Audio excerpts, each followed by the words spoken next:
And welcome, folks, back to another episode of A Bunch of Punts podcast. My name's Lewis, I'm your host, and I'm joined by some familiar faces this evening, but also some new faces there as well. JK, thanks very much for joining us. Wearing the red, white and blue of the Giants, not your football team this week. That's it, mate. Yeah, buzzing to be here for the first official appearance. Yeah, looking forward to it. Fantastic, glad to have you with us. Smithy, you're sporting the Bears cap. How are you, my friend? Yeah, all good, mate. All good. I've got burnt arms from the weekend gardening. It's all good. He's rubbing it in. We get a bit of sun down here, north, south of the He's border. Rubbing it in, Danny. He's rubbing it in. You've got your cap on for different reasons. You're looking to keep a low profile, mate. Yep, as always, low profile, Danny. That's it. Good stuff. Good stuff. Well, listen, folks. Thanks very much again for joining us. We're here to discuss the NFL schedule release. I suppose keeping with that theme of the last few podcasts, the NFL knows how to make anything show business. It's a set of fixtures that they've taken. They've had social media teams around the league working very hard to try and steal that a very acclaimed title of the best social media for the NFL schedule release. But again, it's how they make the league exciting. It's how they keep it competitive in terms of strength of schedule. And we're really excited to bring your take, our opinion on some of the important weeks throughout the year. Before we get into the kind of rundown of the international games and the schedule itself, and like I say, some of those important weeks, we'll run through some news. But before we do that, we're going to hand off to our social media expert, as he likes to be known, as he texts me before the podcast. Smithy, can you tell the folks where they can find us and where they can listen to the podcast? Yeah, well, hopefully they're listening now. And however you're listening to the podcast now, please, as usual, give us a like and a subscribe, set your notifications. But yeah, you can find us on the usual ways, really. YouTube, if you like a visual aspect of your podcast. If not, on Spotify, we're on Apple Podcasts as well. And also on the socials, TikTok, at A Bunch of Punts, and at A Bunch of Punts podcast on Instagram. And just a quick thank you to everybody that's engaged with us on both those sort of platforms, particularly TikTok. We'll keep putting out some content for you to get, sort of comment on and get engaged in. But there's a lot of people out there that know a lot of stuff about the NFL and they're calling us out on a few things, which is great. So please continue to do that. And we're close to 100 followers, I think, on TikTok, which will be our first sort of milestone. So thanks very much to everybody. And keep spreading the love. Amazing. Thanks very much, Smithy. For those, or for John's cult, wondering where John is, John's actually in America at the moment. He's actually in the States. He's been visiting Buffalo Bills, the Buffalo Bills this week. I believe he's trying to get out to see his beloved Steelers as well. Hopefully he's got some content to share for his crew. I know you guys love John, so we'll make sure that John's getting some of the sightseeing and the touristy things uploaded on the socials for you to find as well. Smithy, will keep it within the NFC North. Jared Goff has just signed a major contract with the Detroit Lions. He's another one of the stars that they've went and paid. Me personally, kind of almost looked like a bit part in terms of that deal with the Rams trying to get Matthew Stafford for a long time was a stalwart. Detroit, excellent player, been talked up by many quarterbacks around the league in terms of his arm talent. Went to LA and won a Super Bowl. Goff did manage to get the Rams to a Super Bowl. But what's your thoughts on the Lions kind of paying another one of their stars? I think they kind of had to, is my personal opinion. I think fair play to Jared Goff, right? We want to see players get paid, and he was certainly been outstanding last year and the year before.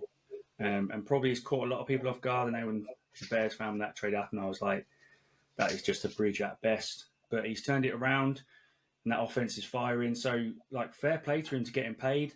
I think from a Lions perspective, they've got to do that, haven't they? They've got to pay him. The one for me is these sort of like QB contracts are absolutely mental. Like all of a sudden now, he's the second best paid QB in the market. He's certainly not the best QB in the league.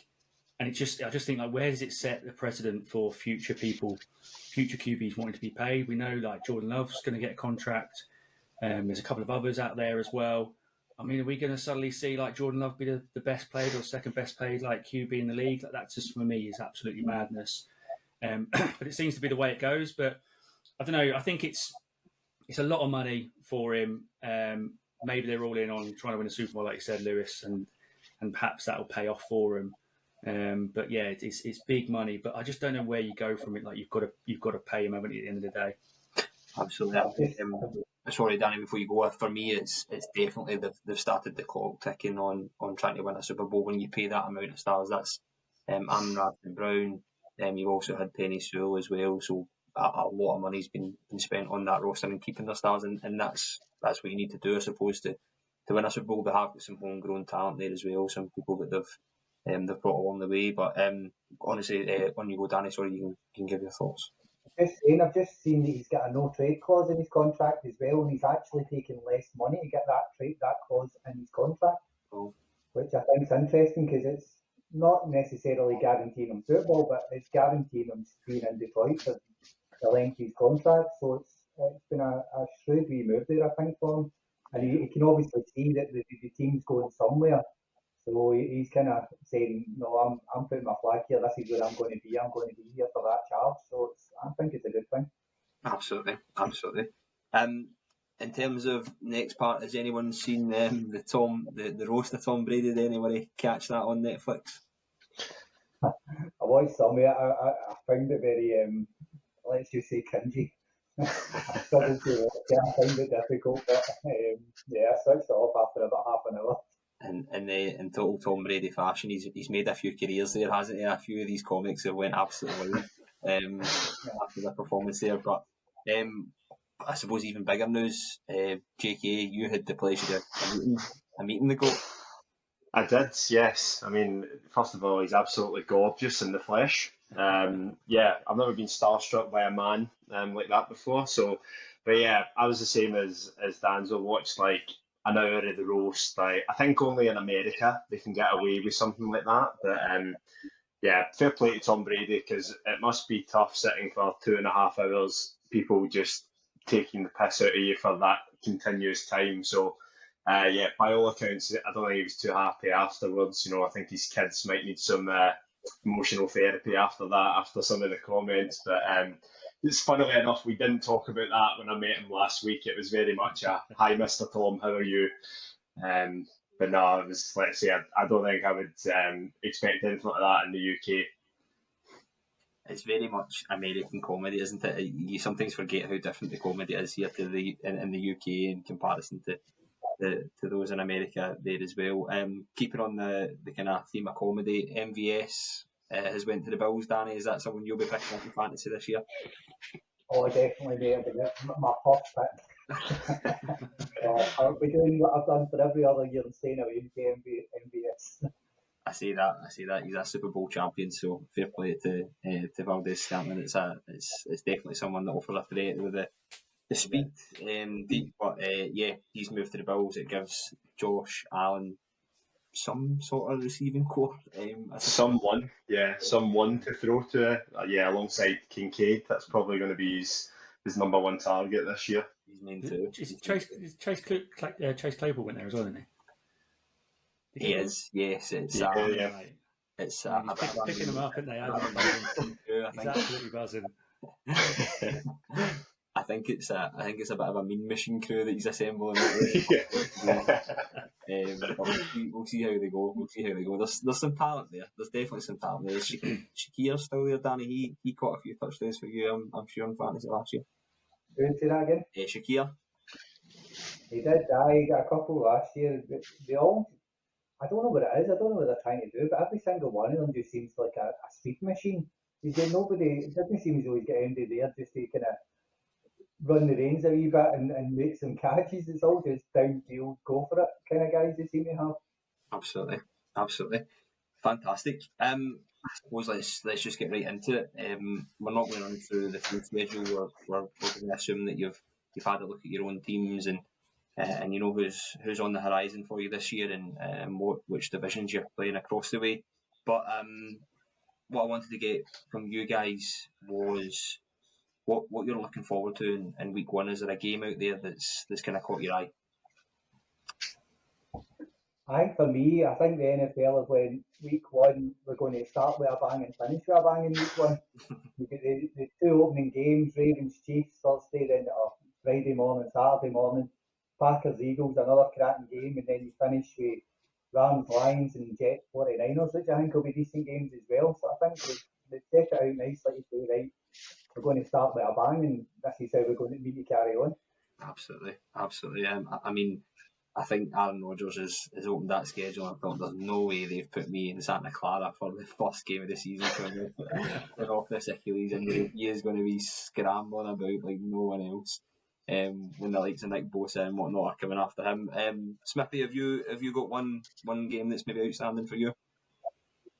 Yeah, I mean the prime time games are the best matchups, aren't they? I mean, there's an obvious one for me. It's the Bears' first game against the Titans, and I'm not just saying that because I'm a Bears fan, but I'm really intrigued to see sort of Caleb Williams finally get out on the field, see what he's all about, see what this offense looks like, and it's a good matchup from a Bears perspective. Like the Titans, it should be winnable at Soldier Field, so that's probably the one that sort of stands out for me, like personally. Yeah.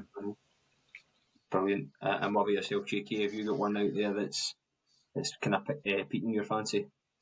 Yeah, I mean, if I was staying away from the primetime games, I think, those are definitely the best matchups. I do like the look of the Rams against Detroit, kind of repeat of the playoff game from last year. You know, we just talked about Jared Goff getting that contract. I mean, what a way to start the season by kind of sticking it to your old team again. So yeah, looking forward to that, seeing a Rams team without Aaron Donald. But yeah, seeing what Sean McVay can do with that offense again, which will be exciting. Brilliant. Not a lot of love for the Ravens Chiefs. That not standing out for anyone? Massive game to start with. Huge game, but I think first game of the season, opening the season up as well, it could be a tight affair, that one. Yeah, absolutely. Yeah, it was the same as.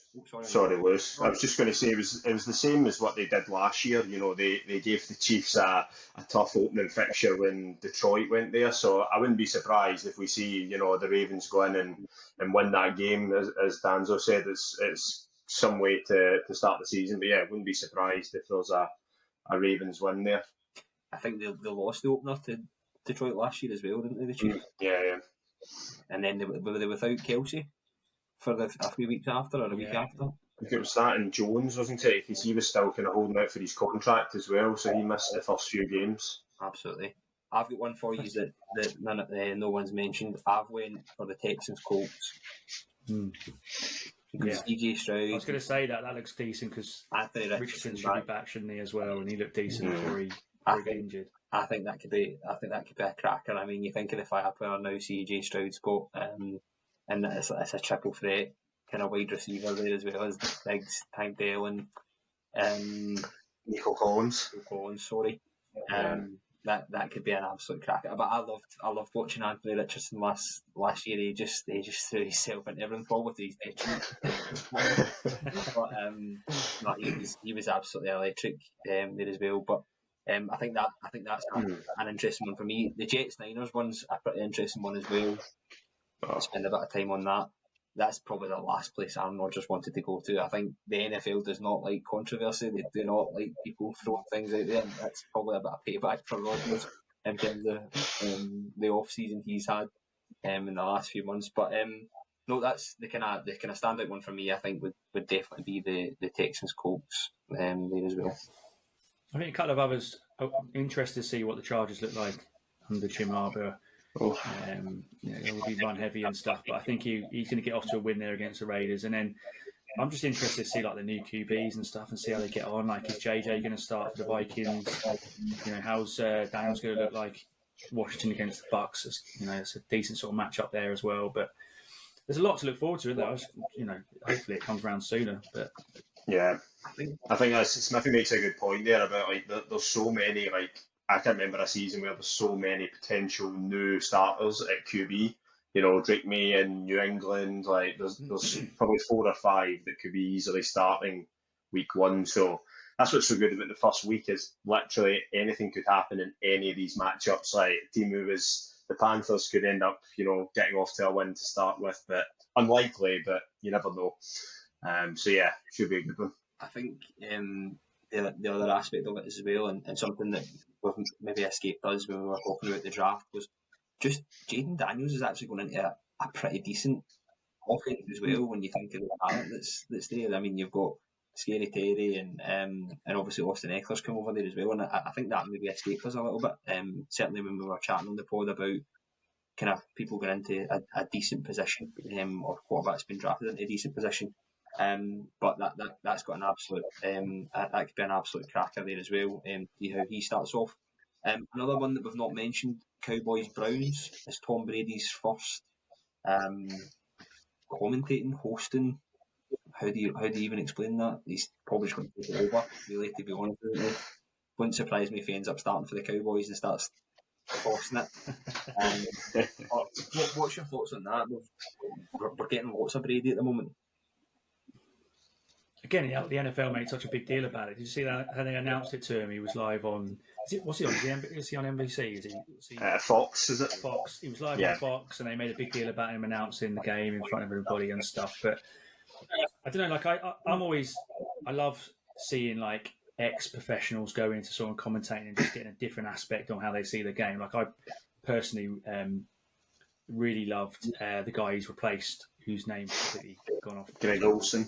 Yeah, like he was brilliant. Like, he was amazing. Bears games last year and really like informative and just really natural at doing his job. So I mean, hopefully Brady will do the same. Like he's JK, you'll be able to tell us, mate. You met him last week. I mean, is that charisma and good looks going to come out on the mic or? I mean, this is what I mean. He was a man known for most of his career not to have that much charisma, but then left New England and had this new lease. Had this new lease of life, is throwing Super Bowls off a boat. So if we get that Tom Brady, then yeah, it should be good. But I completely agree with your point. Like I remember when Tony Romo came into the co-com side of things, and like he's breaking down plays. This is what the QB's doing. This is what he's thinking about the defense. It's like this guy's like a magician. Like, he can tell the future. So if someone to that standard, you know, no offense to Tony Romo, but if the greatest quarterback of all time is being able to give us some insight like that, then it should be good. But as you said, poor Greg Olsen getting biffed off to the side is, see you later, thanks but no thanks. Definitely. Is he still there, or has he just been bumped completely? Is he going out to like secondary package games or something? I think he's number 2 team, to be honest. I think Olsen's known for being pretty good on the commentary for those aspects as well, and especially Tony Romo, like you say, in terms of breaking it down. And it's almost like Nostradamus sometimes when he picks out the kind of 3 things that a team needs to do on offense or defence to kind of have a successful game there as well. Danny, in terms of yourself, obviously you've watched the NFL for a little bit longer than us, but is there anyone else that's kind of came in and done anything like that Brady or kind of take over even after he's retired?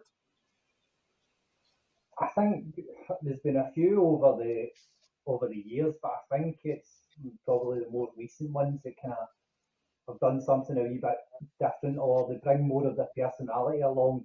I think going back, the old co-commentators, you were always quite rigid and you're just saying what you see and giving your kind of insight in it. But now I think the personality comes out there a lot more, and I think it's made a massive difference for these providers, and that's why I think they've pushed for somebody like Brady to come in there. I mean, unfairly or not, Olsen's away or second team or whatever it may be, we all thought he'd done a cracking job, you know what I mean? So it's a bit unfair, but they're obviously having a swing for it with Brady and getting that big name in and hoping that having that name can bring more viewers along for them, and hopefully he does the business for them and can give that insight. Because I think that's why they do it with these ex-players, is they need to bring that insight, especially with the game developing as well and rule changes, and they need to get that fresh perspective on things. So hopefully it'll be a good wee signing for them. We've seen some coaches do it as well, haven't we? I know McVay was rumoured to be looking at that as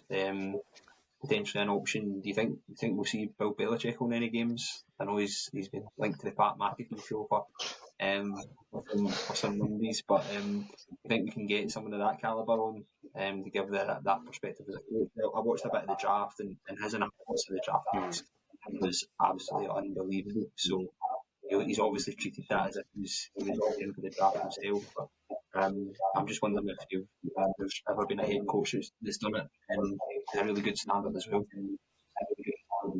I mean, I think you will see him probably this year, because I think he's trying to put himself in the shop window probably for a coaching job.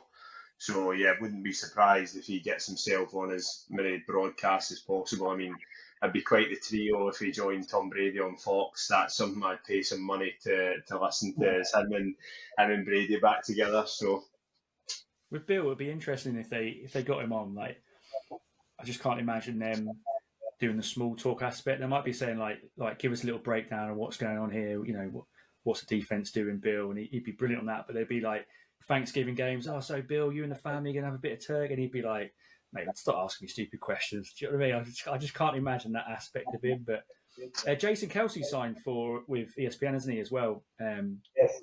Yeah, he's doing their Monday night games. So that's another personality as well, which I think could be good. But more the merrier. That's it. I mean, you've got the Mannings as well, haven't they? They look after a game on a weekly basis as well. And I think what makes a difference for these people is the quality of guests that they can get on to actually watch the game with them and participate. I mean, I only caught maybe one or two, but the one with Rogers was really good. The one with McAfee was excellent. But saying that as well, coming back to your point, Smithy, I think Belichick's come across great since he lost the job in New England. To be honest, I think we've seen loads more recent personality. Do you know what? Lou, now just said that, man. I just quickly googled it. He's joined, isn't he? He's going to be on the Manning cast, Belichick, every episode. Oh, wow. Yeah. Okay. So that'll be interesting. Yeah, he's going to be on. So they've got 10 games apparently, and he's going to appear on every episode. Now, whether that's like he's coming in just for like a quarter, like they normally have their guests on, or whether he's going to sit there for the full show or not, but he's going to be on every round. So maybe that's an audition for him for one of the big jobs next year or something, unless he gets back into coaching. Fantastic. So, obviously, one of the games that we kind of want to focus on as international fans is, of course, the international game. I mean, it's such a short notice, or otherwise I would be ditching the London games this year and flying out to Sao Paulo. But I don't know if the budgie smugglers are allowed over in Copacabana Beach, or if that's anywhere near Sao Paulo. But to be honest, in terms of my geography there, the Packers v Eagles, obviously first ever game in Brazil. I think the reason the two have been picked is because that's the two most supported fan bases in terms of that region. I was doing a bit of research into it, and apparently it's the third biggest consumer of the NFL outside of America and Mexico. There as well, it's the third biggest market, which is pretty interesting there as well. But JK, we waited years and years for the Packers to go international, and that's them away in quick succession. They've been to London and now they're off to Brazil. What's your thoughts on kind of spreading this around as much as possible? I know it's difficult to get to Brazil from our perspective, but just in terms of international fans. Yeah, for sure. As you say, I think the NFL's kind of embedded now in the UK, is starting to grow into Europe as well, with the games in Germany, which the Giants are getting involved in now, which is good. And then, branching into South America. And I think kind of by all accounts, partying in Brazil and events in that side of the world are pretty amazing, to be honest. So I wouldn't be surprised, if we continue to see that growing, 2 games, 3 games, etc. I mean, the NFL are putting quite a lot of kind of faith and trust in it by giving them a week 1 game like that. That's quite a, here you go, we really want this to work. So it's not like it's halfway through the season. So yeah, like I say, I wouldn't be surprised if these are some of the kind of better overall events, everything that comes with it. So yeah, looking forward to it. Looking forward to watching it. I don't know what the time difference is in Brazil, in fairness, so I don't know what time that means to get up at. We'll need to check that out. Danzo, you were quite brave. You were saying a bit before anyone came on that the Eagles were going to win that game. So, what's your take on it? I think the travelling's going to be difficult, and like you say, week 1, it could be anybody's game. Those are the variables in it, the travelling and it being week 1. I think if you took any other week, I think you'd be looking at the Eagles kind of running over that. But I don't know, I'm starting to think of an Eagles fan, but I just can't see by them this year, to be brutally honest with you. I think they've just got strength all over the field. And it's going to be a tough one. But like I say, when you've got the variables like weather and travelling over there and being ready for week one in there, it's going to be tough for both teams, I think. And Smithy, what's your thoughts? Do you think the teams are unhappy being sent away from home or away from America, essentially, in terms of week one? I know there's still travelling to do, which is still quite can be quite long in terms of when you're travelling through around America. But obviously week one that can cause a bit of an upset to your schedule and your practice and your training.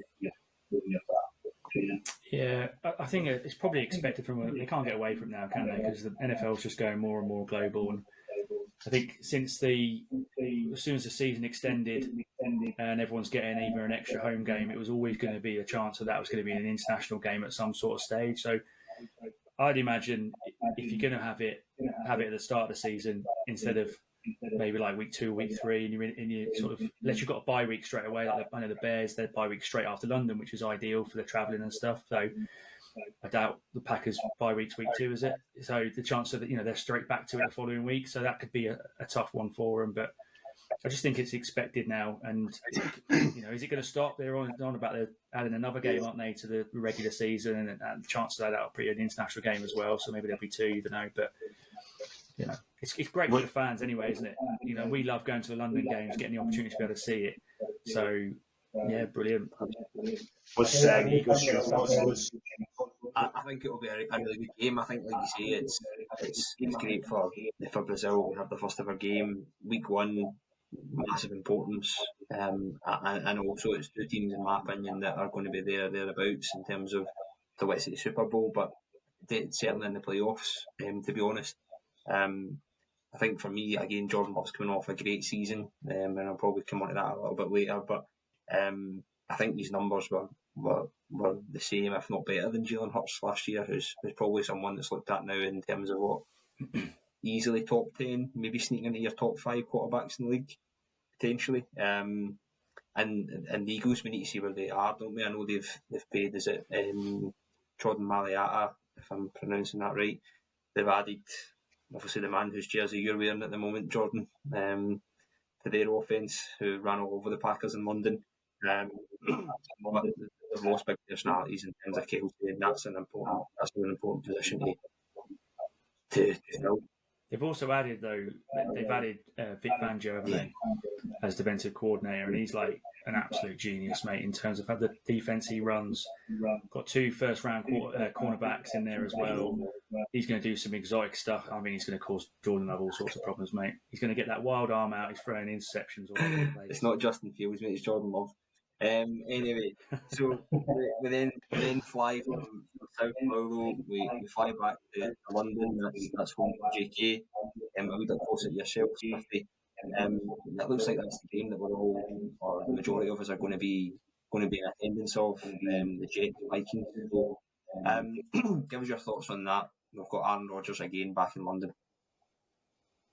Smithy, you'll be buzzing to see him.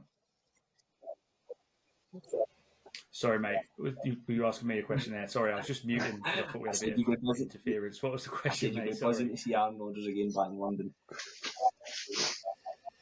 Yeah, if he loses again, happy days. But no, I think he's still a superstar, isn't he? So I think for the average NFL fan, whether you're fanatical or not, you want to see the big players and the big personalities and stuff come and entertain. So, yeah, good luck to him. Good luck. Not that much luck, but he might not even make it there, mate. He could be injured again, couldn't he? Let's hope not. Wishing the biggest stars injuries before they get to the international games. What kind of fans that? JK, Danny, is there anyone that you're interested in seeing? Is there anyone that obviously JK, we've managed to see Rodgers already, but is there anyone else that's kind of standing out? I know there's an obvious one out there. For me, I was really interested to be watching Brees Hall. I think he's a really good running back for the Jets. I had shares in him last year in my fantasy. Hope to get some shares in this year. I think he was the bright light in the Jets last year, and I think going to watch him, I think he could be a superstar in the next couple of years. So we're going to see him early and watching his development. I think it'd be quite good. Absolutely. JK, anyone for you? I mean, the obvious one is JJ, Justin Jefferson. Watching someone like that in the flesh is pretty cool. I remember we watched Kyle Pitts a few years back, and just seeing athleticism like that in the flesh is like frightening. So hopefully by that point, JJ McCarthy's kind of found his feet as well as a rookie, and is actually throwing some dimes for him. So yeah, be an interesting matchup for Rodgers against McCarthy. Sam Darnold, it could be an revenge game for Sam Darnold against the Jets. That could be interesting. Maybe the next big wide receiver as well in terms of Garrett Wilson and in terms of that connection. Hopefully that's something we get to see between him and Rodgers this season as well. But Breece Hall's a fantastic shoot there, Dan, so that could be interesting. And obviously we'll get to see Aaron Jones now playing on the football of the Vikings, which breaks my heart a wee bit, if I'm being honest there as well. And then Smithy, it's your opportunity where we're 30 minutes in, we've kept you too long. It's over to you, mate. Let's talk about the Bears. Jags, the Bears, take over.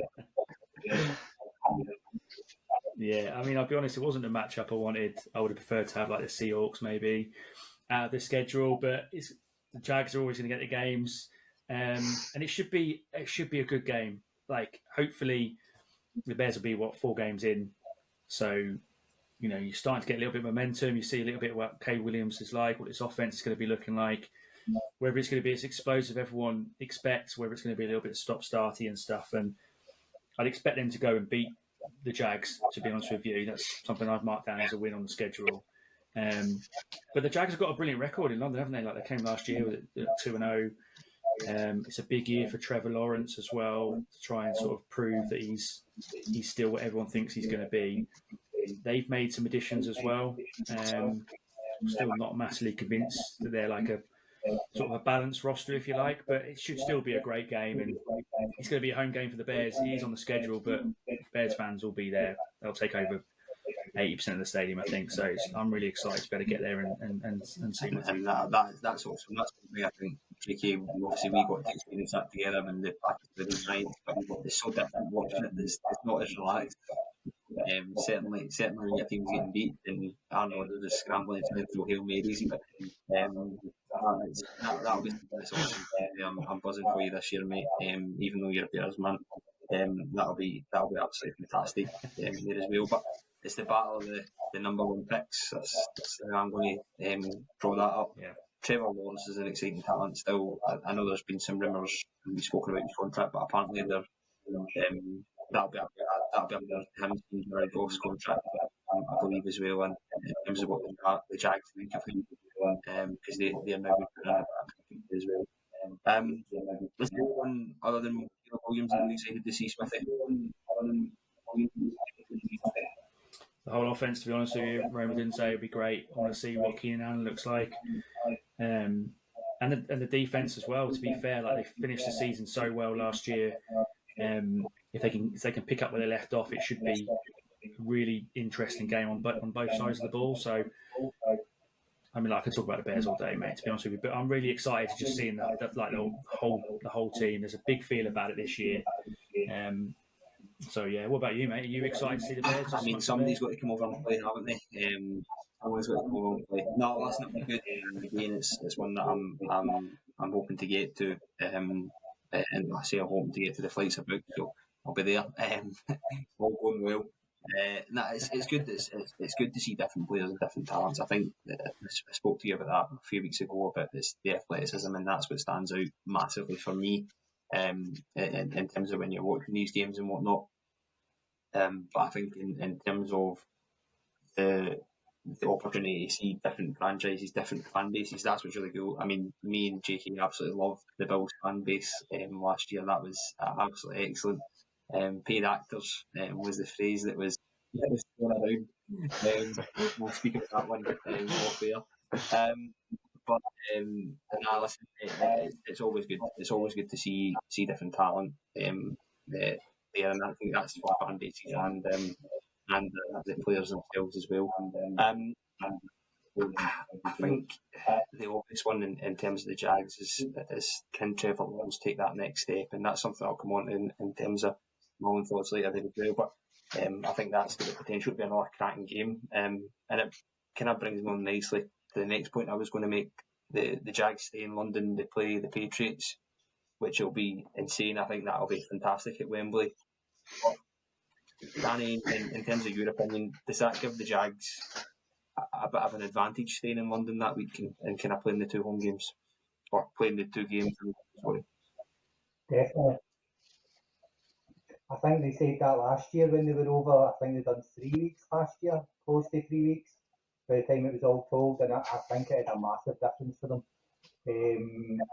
Just being here and kind of acclimatising and getting to somewhat used to the food and things like that, I think, yeah, it definitely helps them massively being over here for that length of time, and it shows with how they played in the field and the record that they've got. I think, yeah, it just all kind of balled up into this one big thing. Yeah, absolutely. I've seen one complaint, Smithy and JK, I'll get your thoughts on this. JK, you especially, since you live in London, but they said the players are still want to get enough protein, whether in the UK, like nothing's got enough protein for these guys, which it seems mental. So maybe that's just a difference in the dietary requirements for someone that's maybe a 6'9". What was Joe? 6'9", 300 pounds.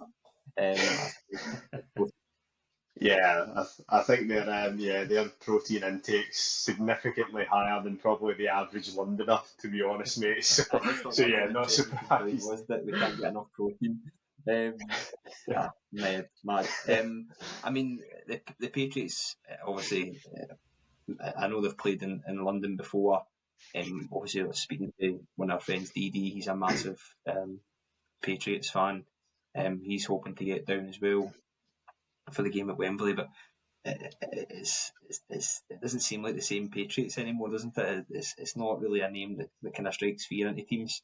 Without Belichick, the peak of his powers, and Brady and all the other stars that were on that team. But I suppose for Patriots fans, it's an opportunity to see your new quarterback, who, in my opinion, is probably going to start week 1, isn't he? I don't think they've really got much other option. I know is it Jacoby Brissett is there as well, which might give them a few weeks, but by the time they get to London, especially the UK fans, they're hope to see obviously Drake May taking over from Mac Jones's kind of short tenure in the past, but again they've got the Jags and they've got the Jags at Wembley, so I think that'll be a really interesting one there as well.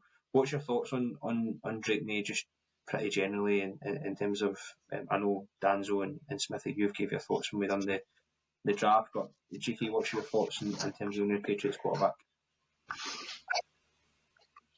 Well, I mean, I think he's very good, to be honest. I mean, my team were supposedly very interested in him, and very interested in trading up to try and get him. So, yeah, I think he's got all the attributes that you would want in a franchise quarterback. You know, he's a unit of a boy as well. He's got a good arm. So yeah, I think he's, as you said, I think he'll also start week 1. I don't really think it's worth putting Set in there anyway. What I do think will be interesting is it could be a sneaky Mac Jones revenge game. Obviously, he's now backup QB at Jags, so I mean that would just be amazing for Drake May versus Mac Jones in week 7. So, but yeah, as you said, I think it'll be a good opportunity for UK Patriots fans to hopefully see the next evolution of Tom Brady, their next Tom Brady, if you will. Not to put too much pressure on Drake May early days. He can already run faster than Tom Brady, so I suppose he's already That's true. Yeah. And then again, takes us on nicely to the game in Germany this year. It's your New York Giants against the Carolina Panthers. I feel as if the Panthers have been kind of handed this as a bit of a sweetener, because it's been mentioned to me that they don't have any primetime games at all this year, which is quite unusual, I suppose, in terms of the kind of position that they're in as a franchise, isn't it? They've made some moves, and obviously Smithy's delighted that they did in terms of trading that pick, but they've got Bryce Young, and it's a big year for him as well. So what's your thoughts on that game, Jordan? Just briefly in terms of the Giants? Is that not one you could see yourself getting to? I mean, I would love to be honest, mate. Yeah, a month after the game in London, so yeah, I'll definitely be keeping an eye out. I mean, you say it's not the sexiest of matchups, to be honest, and this has definitely been a bone thrown to the Panthers to say, okay, look, you sort of have a prime time game, but I mean, yeah, to be honest, would anyone want to watch the Panthers? Like, I can't really argue with the NFL not giving them any primetime games. So I've ticked that off as a W for the Giants. So they better make that come true. It seems like they're just trying to punish the owner. He's not had a great season. He's been tortured, man. He's been pulled from pillar to post. He's been seen throwing, was it like beer or drink over the fans and stuff like that? And it's not been a great season for the Panthers, but I suppose I think the Panthers have maybe been a bit hard done by in terms of, I mean, the Texans were looked at as like they're going to be the worst. The Packers were going to be in a transition year, etc., etc. And then all of a sudden these teams make the playoffs and are looking really good at the right time of football. Whereas the kind of Panthers, well, what did they finish? Was it 1-16 or was it 2-15? 3 and yeah, 2 and something. Yeah. Is that just is what it is for the Panthers this year? It's a bit of a what have you done for us league, isn't it? Rather than anything else. Exactly that, mate. Like, the NFL are in the game of making as much money as possible, which also does benefit the teams. You know, let's not forget that the more money the NFL makes, the more money that teams and owners make. So even though the Panthers are not primetime games, they're still benefiting from, you know, Jets, Niners, or Ravens, Chiefs in the first games of the season. So that kind of softens the blow for them. And as you said, Roger Goodell is going to be as cutthroat as anyone, talking to David Tepper and saying, look, I don't really care if I hurt your feelings. This is the best thing for the league, so be better. JK's message to David Tepper. I think just before you move on, it almost looks to the outside that looking in is they are the creators of their own downfall anyway. Do you know what I mean? The decisions they made as a franchise and players they picked, they put themselves in this position where they're not getting much off the league, they're not getting prime time. It's not going to get any better for them until they change those decision makers or the decisions that those guys are making, really. And it's up to them to do that. Do you know what I mean? So they can only fix their own faults, really. And until they do that, they're just going, like you say, Goddard's going to be brutal about it. He'll keep doing it to them until they fix it. Yeah. Smithy, can I summarise the international game or the international games for us as fans? I suppose, like from our perspective, we all love attending them. It's a great atmosphere. I get to get my breakfast made off JK, get a glass of squash, as his good lady calls it, when we're down in London. But can I summarise it up? Summarise the international games in terms of your perspective as to what it means to international fans? I think it's just an opportunity to be a part of something that you enjoy so much, right? You can enjoy the NFL. It is predominantly a US-based sport, and you can watch from afar. But to get the opportunity to go and like either see your team or see some team and see a game live and take in the atmosphere that the fans in the US get to experience every single week, I think that's what makes it so special. And because it is different to going to watch a football game or anything else at all. So it's the opportunity to just be sort of closer to the sport and like feel a part of it a little bit more rather than just sort of an overseas fan of someone else's game, if you like. It's your game. Just because we're not American doesn't mean it's not our game type of thing or our sport or whatever. So for me, it's just like bringing the fans closer to it, and that's why they do it so well, and that's why I expect there probably will to be more games in the future. Brilliant. And Danzo, I suppose it's for me, in my opinion, they're bringing good football. The first game we watched was the first time through winning franchises had been in London, because both, I think, both the Packers at that point. For yourself, Danzo, do you think they're bringing good teams over as well? I think they're starting to now. I think they've had a lot of years of average teams at best. I think I said it before that we still need that top tier team to come over. I feel, or that top tier game where you get two teams really going for it. But yeah, it's definitely improving. I think having the Bears over after having the number one pick was a fantastic decision. So yeah, I think it is getting better, and it will continue to get better. I think there is a fine line overall with international and how much they do, how many games, how far they go. I think there is a really fine line and where that can tip over the other side and become negative for the league. It'd be the Super Bowl, Where I that think. is, I've got, If say they that again? suddenly, it'd be the Super Bowl, won't it? If they suddenly go, the Super Bowl's going to be in London, or for some reason, I think that's where they'll probably cross the line a little bit. And Yeah. I don't know. It'd be great to go watch that, but would you want that as a fan? Would you want the Super Bowl taken out of America? No, because I think You part wouldn't, would you? of the Super Bowl and everything about it is, for want of a better, the Americanism about it. Do you know what I mean? Yeah. That's what we all sign up for. That's what we all want part of. And I think you take that out of America, you're going to lose a good part of that. But yeah, there is that fine line. I think what are we now? 6 games total for the international series. I think there will be a point where teams will say, no, we're not having all these games and so many games out with their normal season out there. It's great for fans, don't get me wrong, and it's great for the league and pushing this out and getting more fans involved. But like I say, I think there is a fine line. Where that line is, I don't know.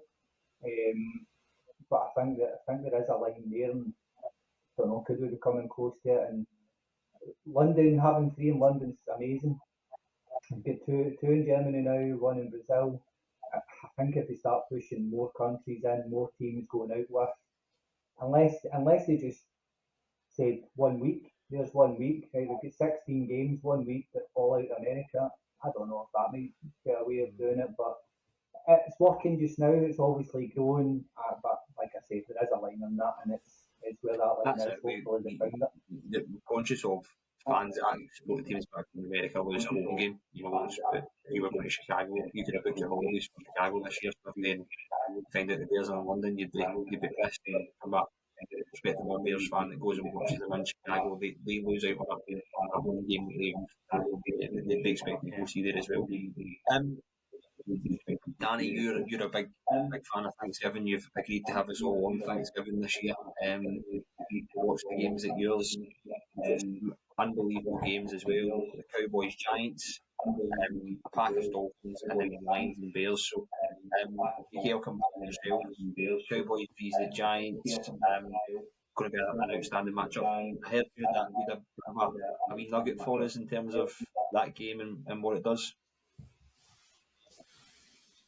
Yeah, well, I mean, there's a reason that the Cowboys are always on Thanksgiving. You know, they're America's team, but it's I think Cowboys Giants is the most watched game in the NFL, so it's kind of two of the biggest franchises. So yeah, not surprised that they've got a kind of prime time game like that. So it'll be quite interesting, obviously, quite deep into the season for these games. I don't actually know what that game will mean at that point. You know, the Cowboys have been a good team over the last kind of 3 or 4 years in particular, and kind of struggled to get over the hump of getting to the NFC Championship, getting to the Super Bowl. But I don't know. I just think I think this could be a season of decline for them personally. And yeah, with the Giants, I mean, yeah, toss a coin, we'll see what that team ends up. But I think that's why they've picked these sort of teams and franchises for these games, because sort of regardless of how good they are, you're still going to get the same viewership and audience for them. You know, same for the Lions and Packers, to be honest, as well. I think you're spot on. I mean, from my perspective, it's going to be interesting to see how the Dolphins handle Lambeau in that weather. Hopefully it's cold. I think around that time of year it's not too bad, but let's hope we have a bit of adverse weather when they come to town, because we need to play them in the blistering heat and the full green. So that they've got a bit of an advantage there. And then again, the NFC North is going to be absolutely stacked this year, Smithy. I'm really looking forward to it. The Bears, the Lions, and the Packers. Yeah. Oh my, as Dorothy said, but it's going to be interesting. But that could be a really good matchup late in the season in terms of heading towards playoff runs and consequences there. What's your thoughts on the Lions and obviously your Bears this season? Yeah, I think it's like the third year in a row the Lions Bears have been on Thanksgiving, if not longer. So it's a matchup that just always seems to be made every single year. I love it. I mean, funny enough, the Bears seem to have the Lions' number a little bit in terms of games. We probably should have won both games last year if it weren't for a meltdown by a certain quarterback who's no longer there anymore. They should have gone 2-0 against them. So they just play really well against the Lions, and I don't think they like playing the Bears at all. So it's a good matchup. I mean, interestingly, from a Bears perspective, and maybe we'll talk about it a little bit later, I think it's like only the second divisional game of their whole schedule at Thanksgiving. They don't play anybody in their division until week 10. And that's I think it's the second game. So it's massive from the Bears perspective because you kind of think like, well, you've had 10 games or so to get yourself sorted before you actually play anybody in your division at the time when it means business. So it should be a really spicy game, I think. I've got that down as a Bears win, obviously. I just hope Jordan Love gets a turkey leg this year. He never got one last year when he beat the Lions. On Thanksgiving. But no, that's a really interesting name. I suppose it just shows, like we say, Danny, all the time, that the NFL is looking to give us prime games absolutely whenever they can. I think the match will be really interesting. What's your thoughts on OBJ going out to Miami? I don't know. How relevant is he going to be out there? Is he going out as a squad player? Has he got that big game potential still in him? I don't really know. I think if there's any team out there that he could go out and kind of recapture some of his previous form, it is probably the Dolphins. They've got schemes in there that are can be a bit wild at times and kind of play against defence's weaknesses and can open up channels. So yeah, hopefully he does do the business out there. But I don't know. I kind of feel that his time in the league, I wouldn't say done, but his best definitely behind him. So I don't think we can expect a great deal from him at this time. I think it's quite a good spot for him because it's probably one of the few places in the league where Miami have got their wide receiver 1 and 2 like sorted. You know, when he was in Baltimore like last year, he was kind of needed to be that maybe wide receiver 2, 1.5 type thing, especially when like Mark Andrews was injured last year as well. But with Tyreek Hill and Waddle already there, like he can just catch a couple of passes a game, like be a target in the red zone, like get a couple of touchdowns and add just that kind of maybe 10% value that the Dolphins were missing. So I think it could actually be a good setup. He has to stay healthy is the main thing, which he hasn't been able to do for the last like 5 years really. So, but yeah, kind of risk reward for the Dolphins with that one. Daniels can certainly bring OBJ back to some sort of popularity. I mean, the run game that they had last year, if that's the same, that can definitely open up a spot for him. But no, I think you're spot on there, Jakey. In terms of Jalen Waddle, Tyreek Hill, there's going to be opportunities for OBJ to kind of catch a few passes there. In terms of that scheme, it's almost like a similar situation to the kind of Bears. I don't know if you feel the same, Smithy, with where they've got a really solid group of wide receivers, and maybe that's what Keenan Allen needs, is maybe the pressure of him to be running routes or playing every sort of snap, especially if he's with those hamstring injuries, isn't it? Maybe that's what's required to kind of help these guys along. Yeah, definitely. And this is why another thing I was so pleased that the Bears took a wide receiver number 9, because you just don't know what Keenan Allen's health is going to be like. I mean, the good thing about him is his best plays really has been in the slot, so he can play in the slot and then you can put DJ Moore and Rome Odunze on the outside and stuff, running the difficult routes and stuff, and Allen can just use his experience to get open and be the QB's best friend. But I think the other things as well is I think the offense, the Bears side of things, do run quite a bit of 2 tight end sets as well. So it might be a case that you don't line up in that formation with 3 wide receivers and you have 2 going. So I think there'll be plenty of rest and they should be able to manage him well. But whether he sees 17 games or not is yet to be decided. But that's why you want a stacked roster, so you can have those options to be able to mix it up. And there's going to be games where you're going to want to have the 3 wide receivers out there and game plan against them. And there's going to be games when you're going to go, actually, we're going to want 2 tight ends out there, or maybe even 3 tight ends, depending on who you're facing, really. So it's just good to have options. And honestly, as a Bears fan, you don't talk about this. Like, I keep seeing bits on Twitter and Instagram about like the top wide receiver core in the league, and the Bears are right up there, and it's just something we're completely not used to. So we'll see what happens, but it's good. Again, it brings us on nicely. We now have more options than ever to watch NFL games. You've got Sky Sports, which the majority of us will do. You've got your Amazon games, and now on Christmas Day, Danzo, when you've got all the kids around you, you can flick on Netflix, and you're going to see the Chiefs v the Steelers or the Ravens v the Texans. Some absolute cracking matchups. If John was here, he'd be telling us that the Steelers will win that game by 14 points.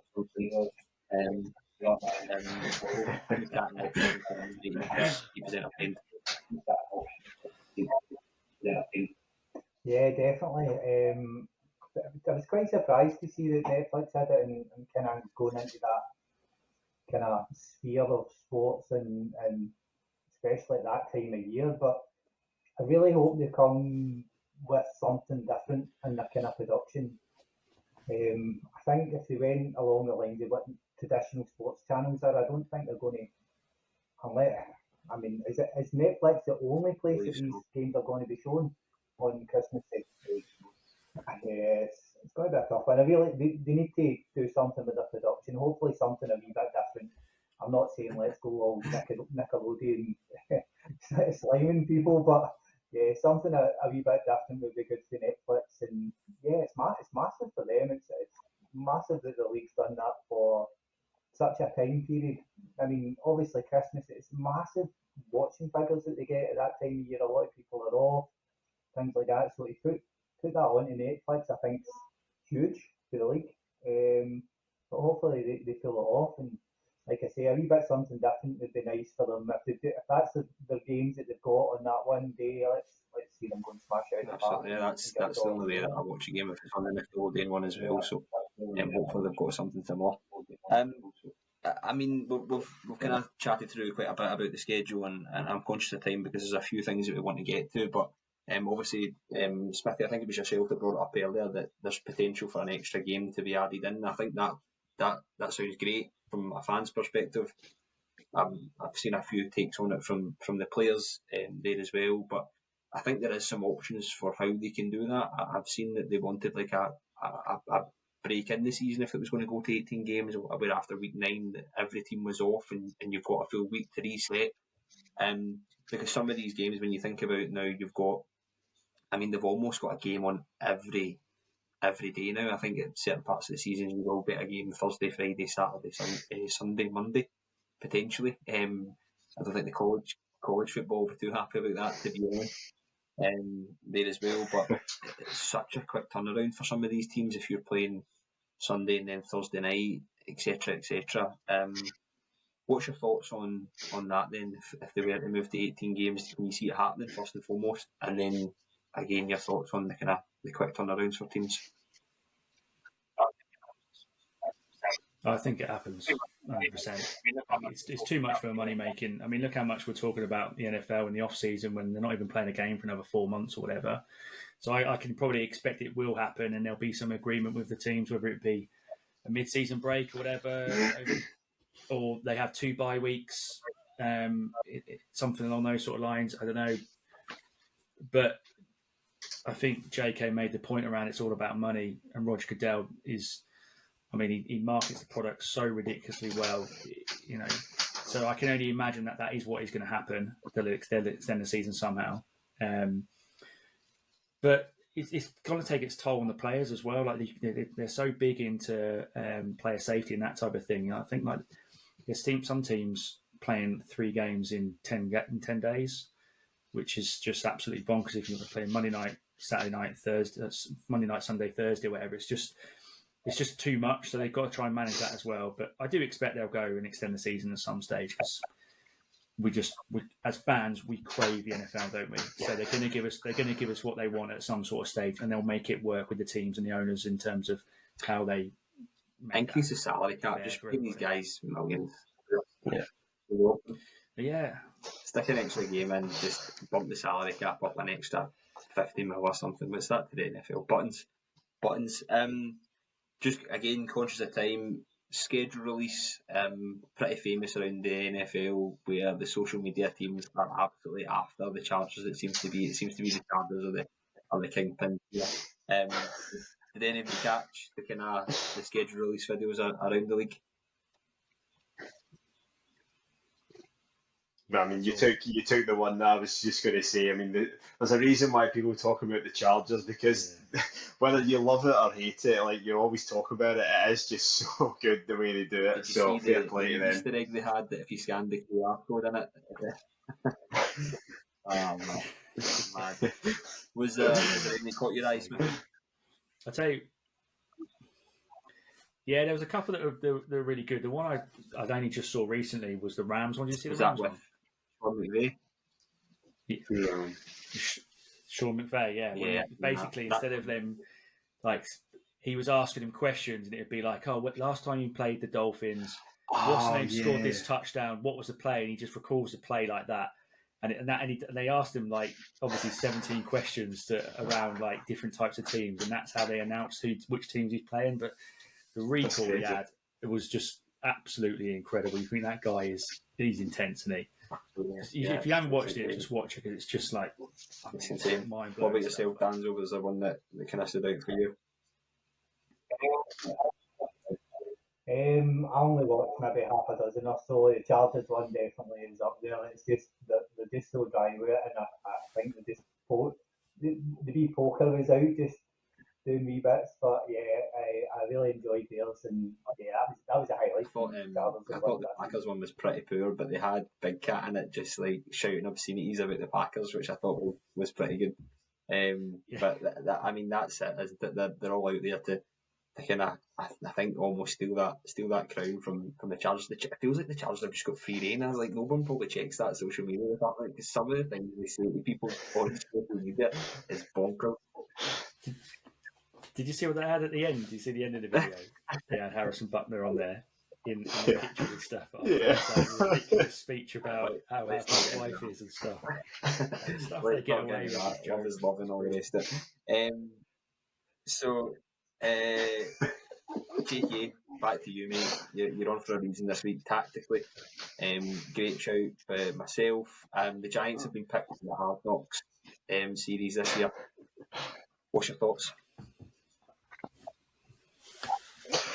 I mean, I'm excited. I mean, it's quite a U-turn for the Giants as an organisation, who quite famously have been completely against being involved in this. I think there's a quote that's going about the last week or so about how the owner said that basically he would, over his dead body, would the team ever be involved in Hard Knocks, and yet here we are. So. Yeah, it should be interesting, because obviously it's the first time they're doing this with it being the off-season and not actually like a training camp one. So there's still going to be the usual sort of training camp Hard Knocks. So yeah, excited, obviously invested because it's my team, but I'm slightly nervous that you're not going to get the insight that you need to make like an off-season version of Hard Knocks work. Like, you know, there's quite a lot of storylines that they could go into, you know, lead up to the draft. We spoke about how Drake May was maybe of interest about trading up, but can you really give the NFL the insight to that whilst Danny Dimes is rehabbing his ACL and becomes your franchise quarterback? So, yeah, a bit worried that we're going to just maybe like rehash some of the news that's already about, but hopefully we get at least some insights, you know, some of the Brian Burns trade, maybe the lead up to Saquon Barkley and Xavier McKinney leaving. Let's, you know, see if there was any actual negotiations ongoing. And yeah, hearing a bit from, let's say, Danny Dimes and his ACL rehab. But the big thing I hope we get to see is what actually happened with Wink Martindale actually leaving the Giants, because there's 100% some untold information about why he left. But yeah, like I say, I'm a bit nervous about how much access you actually need to give to make it good. So, but yeah, I just want let's to see see. Tommy cutlets. If I'm being honest, I want some more Tommy cutlets. Yeah. What about you, Danzo? Any thoughts on the Giants? Is there anything that you're interested in seeing? I hope the draft kind of stuff. I've said to you before, I like that whole kind of in the background, the discussions that are going on about the draft, that kind of thing. But I don't know what. I mean, a lot of the players are away and things like that, so I think it might be a lot more focused towards the staff, what the staff are doing, how they're prepping for the season, those kind of things. Which to me is interesting. I love watching that kind of stuff. So yeah, hopefully that is the case, and we get some of the player build up after that, especially after the draft and kind of building up towards training camps as well, and seeing what players are maybe come in early, who's putting the work in, that kind of side of things. Smithy, So, I know it's a little bit different, but did you catch the Jets version with the kind of training camp? Yeah, I struggled to find the availability of it in terms of getting access to watching it, shall we say? So I only caught bits of it, to be fair, and I did like it because I love Hard Knocks. The most annoying thing about the Jets one was I really started warming to Aaron Rodgers, and I did not want to do that at all. Like I didn't like him, but you can't help it. Agreed. So, I thought it was good. I mean, like the Giants one, I think like when it first came out, I didn't realise it was the off-season one at the start, but I think that could be just completely different. But to Danzo's point, they're like the players they're not going to be there, are they? Unless they cover sort of like rookie mini camp, and maybe they'll tick off a few bits like that stuff. So it will be interesting to sort of see the background of what goes on with the front office and that type of stuff, because it is interesting especially when you hear them in the draft room and that type of stuff as well. But I'm pleased we are getting a training camps one as well. And I'll be honest, I really want the Bears to get it, just because I'm an absolute slag for content. Honestly, I just lap it. Anything they put out, I lap it up. Any sort of like clip of the players or them, anything, I just love it. So I'd be all up for Hard Knocks, but we'll see what happens. It probably has to be. It probably will be the Bears, though, Smithy, because I was reading something that like they basically like have to do it if the NFL like come and say like you're it. Yeah, they're one of the teams that can be forced to do it, like the Jets last year, I think.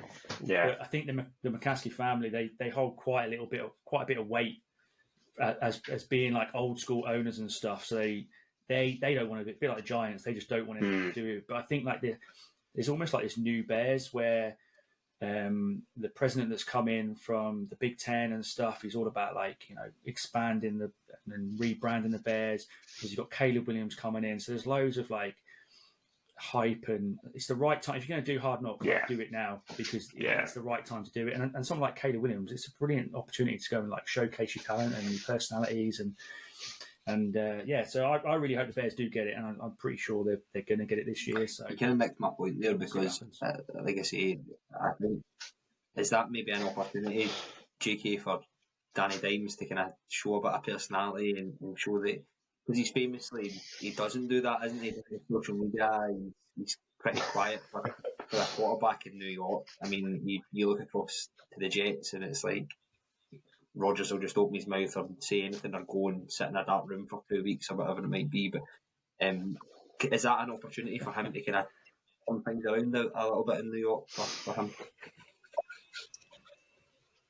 Hopefully, yeah. I mean, as you say, in order to show your personality, you actually need to have one, which I think is probably going to be, the fundamental issue. I mean, there's a reason why I'm wearing a former running back for the Giants top, and Daniel Jones is not on the jerseys. Like, as Smithy said, that was one of the reasons why I didn't like watching the New York Jets one, because you look at sort of what you could have had, in the same building as you, basically.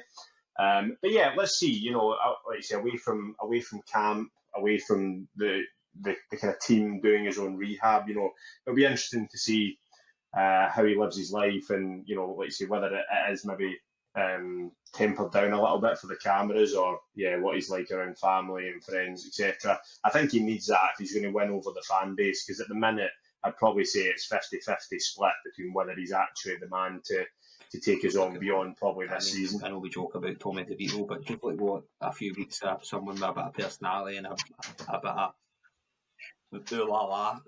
went into the franchise, like, it was just a few weeks and his agent was all over the place, and he was talked about potentially being kept on the roster, whereas he was a no one before that. It was a guy from New York. They had all the kind of insinuations of this a guy from an Italian background in New York, and just what a difference it made to the place for a few weeks.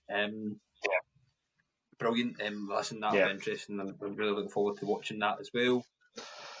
To kind of round us off, going around everybody, hopefully they've done a little bit of research and we'll kind of nail our colours to the mast. We're famously came off a great draft where 32 NFL GMs were terrified for their jobs when we got all those picks right in the draft, but that's the fun of doing it. Danzo, let's start with you, mate. Hopefully you're a bit more positive about your Saints than most in terms of what I've seen predicted and what the betting lines are for how many games they'll win this season. But on you go. No, not really. I think if we get anywhere near and even a 500 this year, it'll be a successful season, to be really honest with you. It's going to be a slog, it's going to be a struggle. I think, if I've seen right, I think we have possibly the second easiest schedule in the league, which kind of fell for us a wee bit, I think, but even at that, I still think it's going to be a struggle, to be honest with you.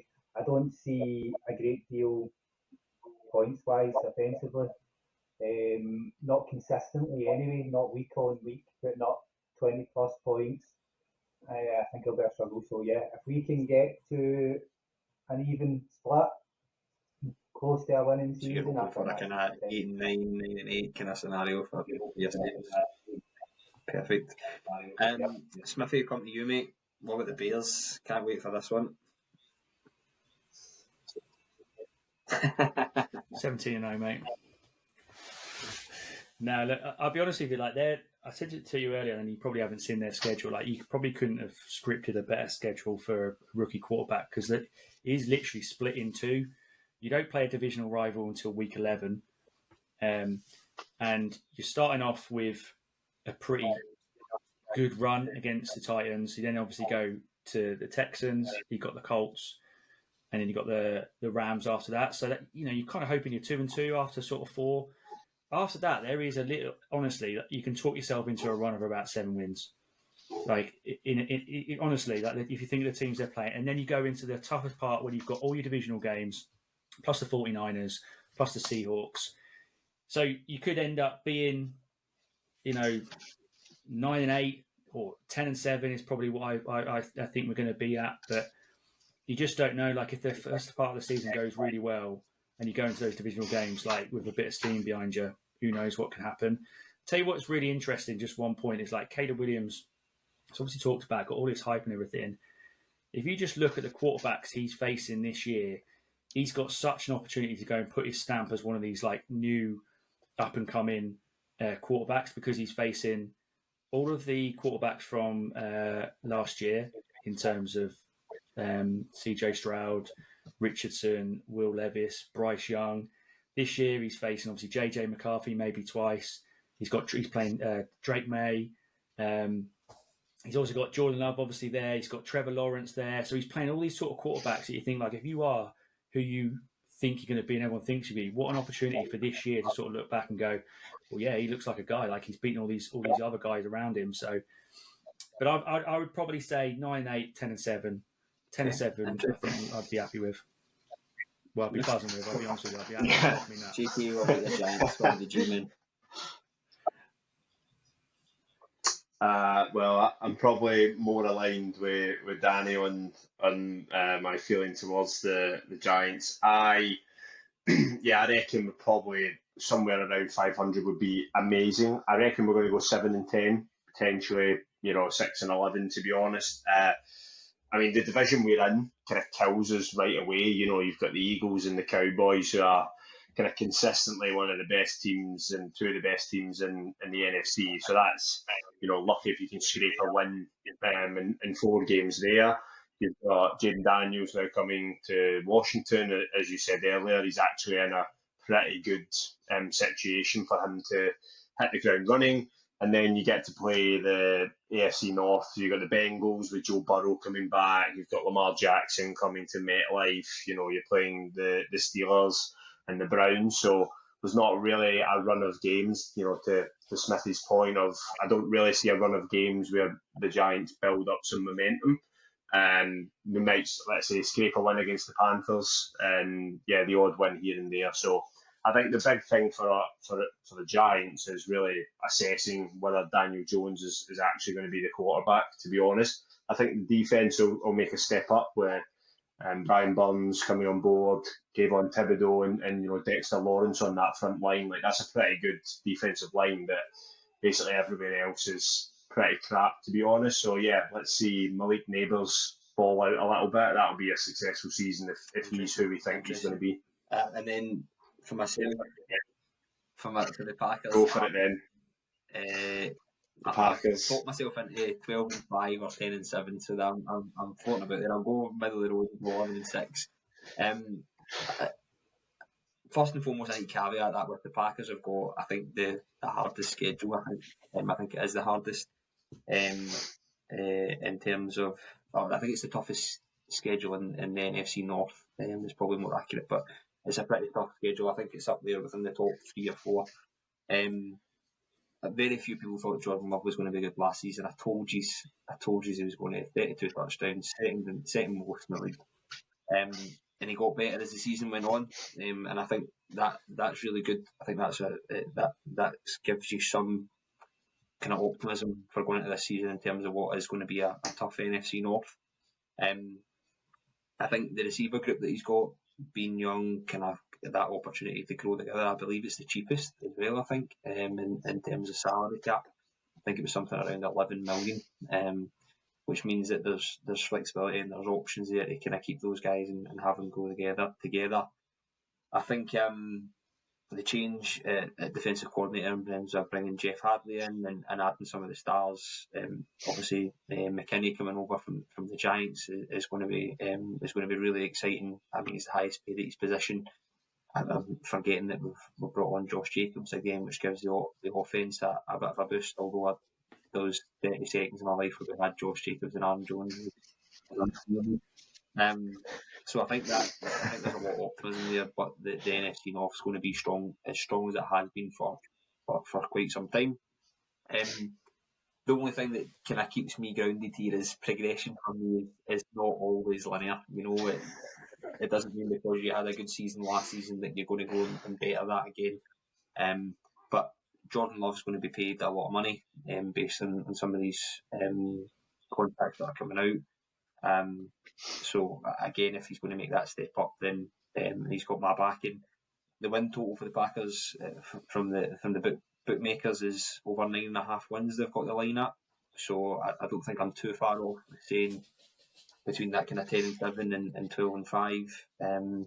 But I think it's like you say, you get into the kind of towards the end of the season, you're looking at games where you think or you hope you can make some sort of run. But there's down the stretch is some really exciting games. So fingers crossed it's 12-5 rather than 10-7. But I think the North is going to be excellent to watch this season. I'm really buzzing for it there as well. So thanks very much, gents. We'll run over slightly, but all good stuff in there, all good content.